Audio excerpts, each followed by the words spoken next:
And Jason, what if I told you that I spent another one of my lunches today watching John Lynch and Kyle Shanahan talk? I would tell you that I spent that same time putting my daughter in the room with an iPad so I could sit and listen to John Lynch and Kyle Shanahan talk. So a lot happened. So I guess I'll start. I'm just going to dive right in.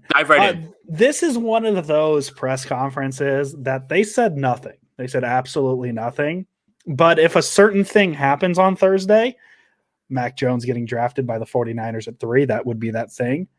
This press conference told us everything we needed to know. It really felt like, to me at least, and I know everybody takes they take it how they want to take it, right? However they want to work it.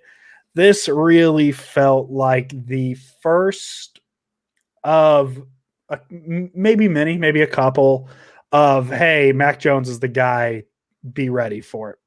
Press conferences. That's how I took it. So I'm interested to see if that's how you took it. I know I'm not going to say what I'm going to say because that'll spoil part later in our podcast. I know we both know how we feel this draft's going to go.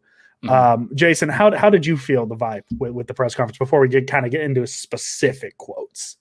Well, I didn't really expect much from it because I don't know if everybody's aware John Lynch has one of these right before the draft, but obviously the focus is on this now because they have pick 3. They weren't going to really divulge anything. I just felt a little bit of a defensive vibe when it came to, the way Kyle was answering questions. Seemed like he was a little bit upset that people are even trying to hint at what the pick would be. Like he was really upset about that. And then, like that, this is the quote that I keep going back to that's like crazy to me. When asked about, the quarterback being on the roster next year, this whole thing of, I don't know if we're going to be alive on Sunday. I was like, well, geez, Kyle, that went dark really fast. My God, man. Like, I don't know why, and then the other thing is too, Kyle Shanahan is well aware of 49ers Twitter, whether that's through burners, whether that's through someone letting him know, he's got his finger on the pulse of what the idea, the large consensus around this pick will be.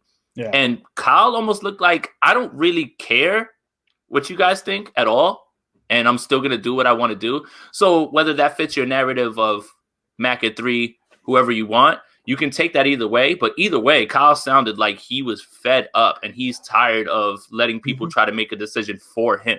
Well, so you bring up the I can't guarantee that anybody in the world will be alive Sunday. Yeah. And that was the first sign I actually got that he was tired of the questions, because the question, and I'm going to read it all out just so everybody knows. The question was, if I could squeeze in 2, one is just, can you say with certainty that Jimmy Garoppolo will be on the roster Sunday? Also, I'm sure you guys have thought about this for decades, but particularly now, just why is it? As you know, a lot of commas, contractions going on here. Even quarterbacks selected with the top 3 pick. It's kind of a 50-50 proposition. I would assume all those guys, top 3 quarterbacks, have the talent. What would you think are the 1 or 2 things that prevents the other 50% from making it in the NFL, intangible wise or otherwise?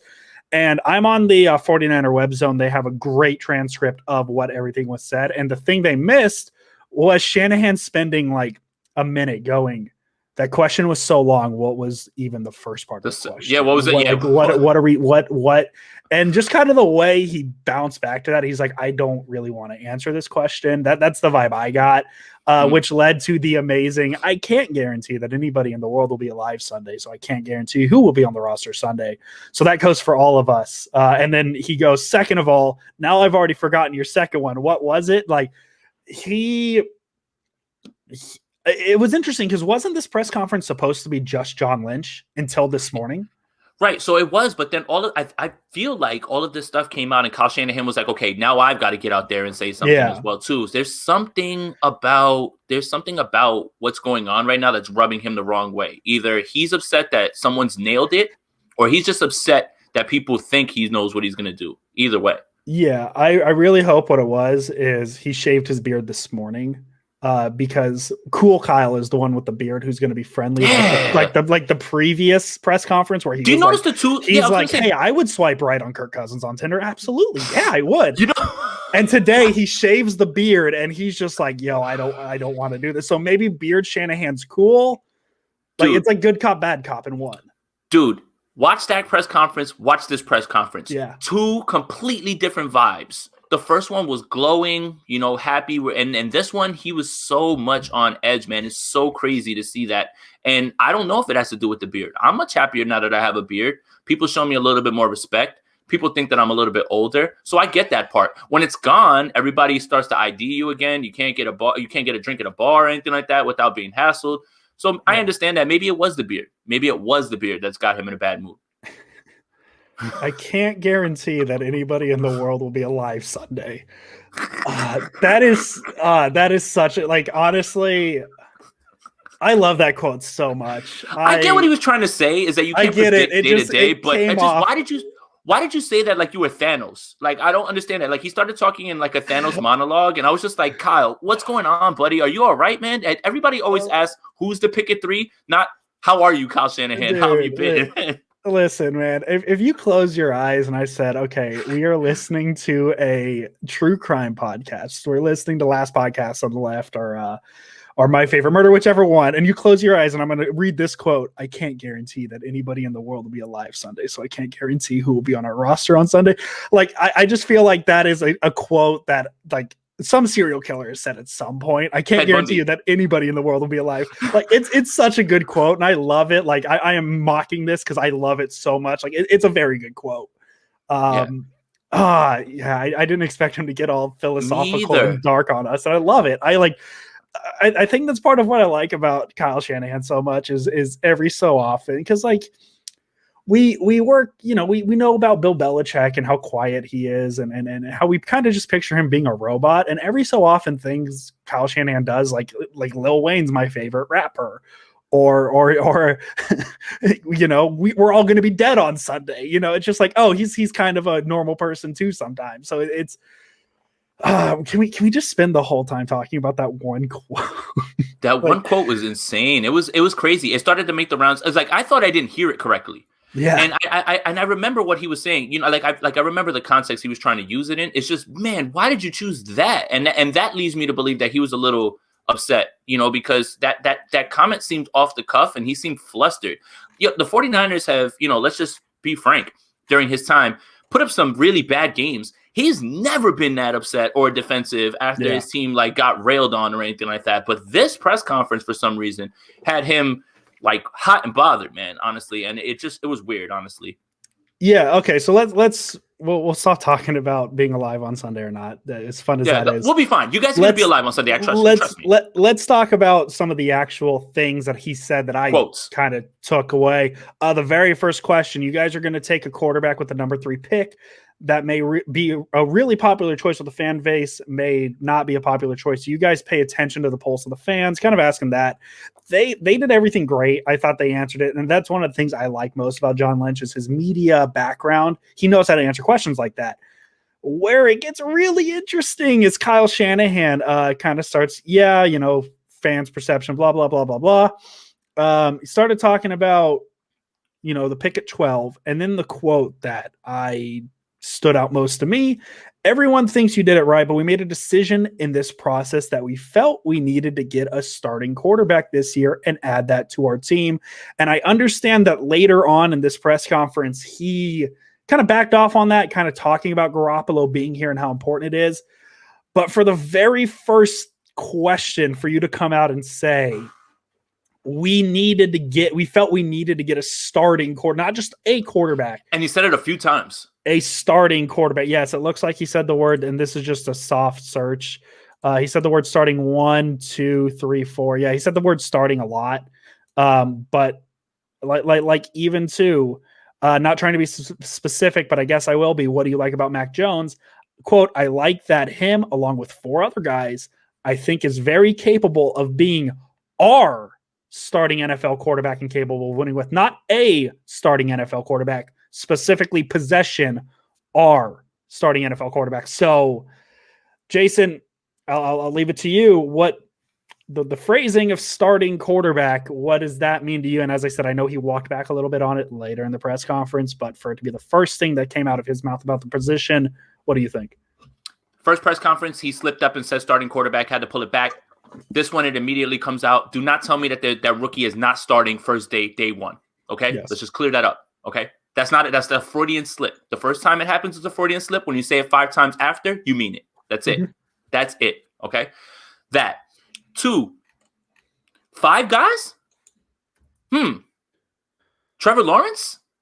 Zach Wilson? Lance, Fields, Mac. 5?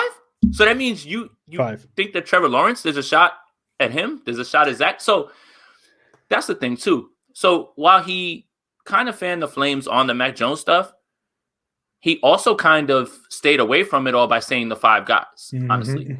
And that's it.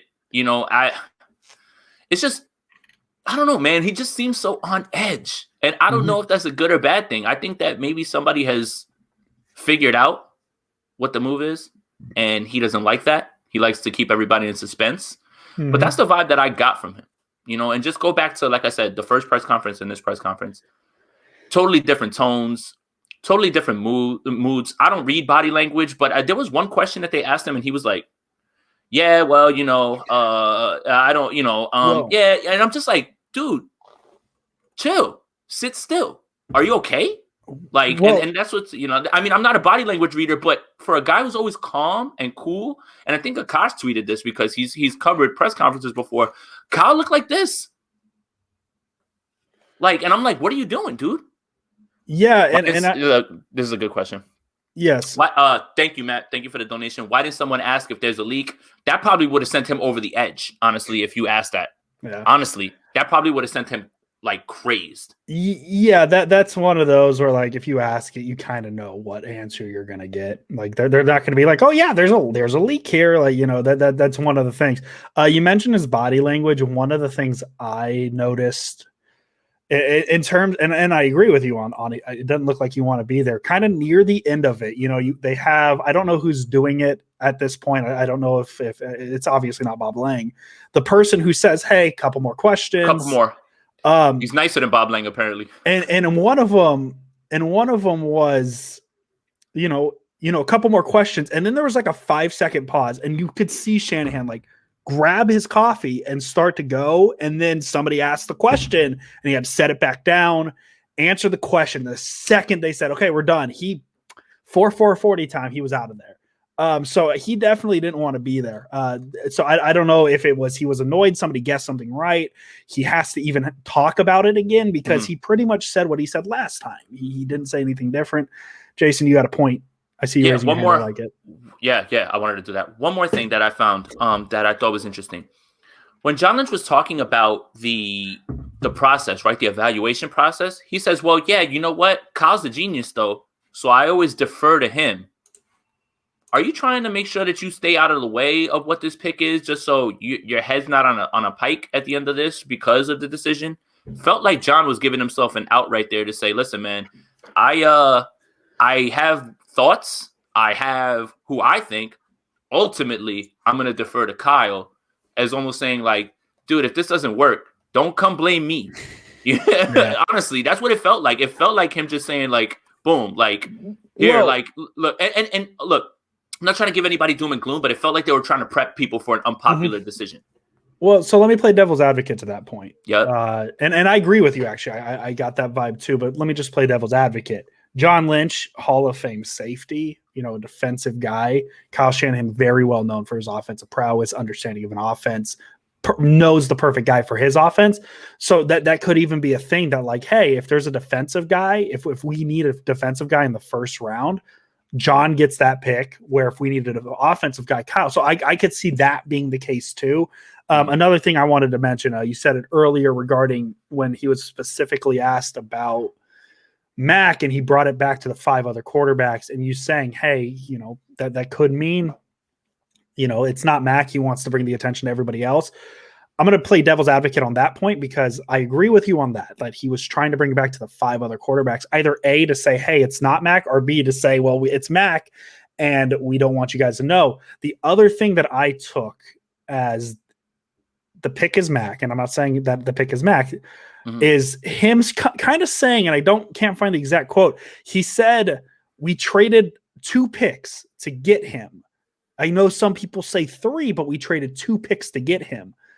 And that felt weird because now he's trying to like control the narrative of well, no. You can't say we traded 3 first-round picks to get Mac Jones. We only traded 2 to get Mac. So that was another quote that jumped out to me. Like, he's saying something without saying anything.